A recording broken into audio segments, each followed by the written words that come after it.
Le Fonds des Nations Unies pour la population, FNUAP, vient de publier un rapport sur le droit des femmes à disposer de leur corps.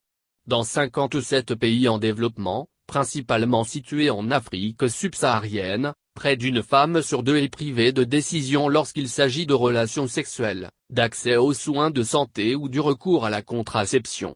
Les femmes ne disposent que de 75% des droits légaux des hommes.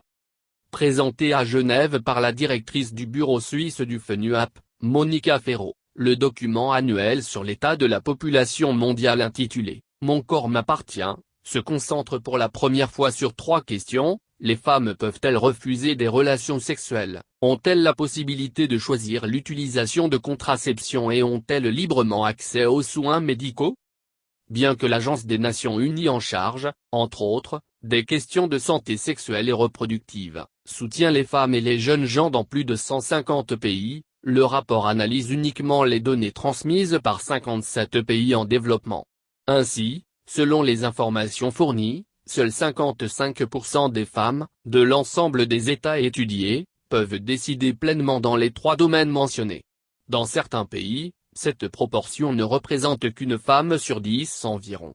Il est aussi frappant de constater que les femmes sont plus nombreuses à pouvoir prendre des décisions concernant l'utilisation de la contraception mais moins nombreuses à pouvoir dire non aux relations sexuelles. Seulement 56% des pays étudiés disposent de lois et de politiques complètes en matière d'éducation sexuelle. Alors qu'en Amérique latine, dans les Caraïbes, en Asie de l'Est et du Sud-Est, environ 75% des femmes ont leur droit à l'autonomie corporelle respecté, en Afrique centrale et occidentale, ce chiffre est inférieur à 40%. Dans l'ensemble de l'Afrique subsaharienne, moins d'une femme sur 2, 48%, a l'autonomie de prendre ses décisions. Selon l'étude, au Mali, au Niger et au Sénégal, la capacité de prendre des décisions sur leur corps est reconnue par moins de 10% des femmes. En Angola, 62% des femmes ont l'autonomie de prendre des décisions sur les 3 questions analysées, un chiffre qui tombe à 49% au Mozambique, à 46% à Sâtil-de-Haut-Tomé et PRI accent aigu on cite. Le rapport recense 20 pays qui ont établi des lois permettant à un violeur de se marier avec sa victime afin d'échapper à des poursuites judiciaires et 43 États n'ont pas de législation sur les viols entre conjoints. Plus de 30 pays imposent des restrictions au mouvement des femmes hors de leur domicile. Lors du sommet de Nairobi, les gouvernements se sont engagés à accélérer les actions en vue d'atteindre l'objectif des 3 zéros à l'horizon 2030, 0 mortalité maternelle, 0 besoins non satisfaits en matière de contraception et 0 violence sexuelle basée sur le genre, y compris s'agissant des pratiques néfastes. En 2020, si l'utilisation des moyens de contraception modernes n'avait plus que doublé depuis 1994, 217 millions de femmes dans le monde n'avaient pas accès au contrôle des naissances.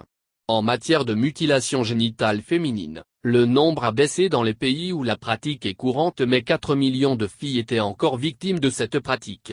Idem pour le mariage précoce qui recule, pourtant, environ 12 millions de petites filles étaient mariées la même année. Malgré les garanties constitutionnelles en matière d'égalité des sexes qui existent dans de nombreux pays, en moyenne, les femmes ne disposent que de 75% des droits légaux des hommes à travers le monde. Les femmes n'ont souvent pas le pouvoir de contester ces disparités en raison de leur faible niveau de participation à la vie politique et aux autres formes de prise de décision. Par Catherine Fiankambo-Konga, correspondante accréditée auprès de l'Office des Nations Unies à Genève, Suisse.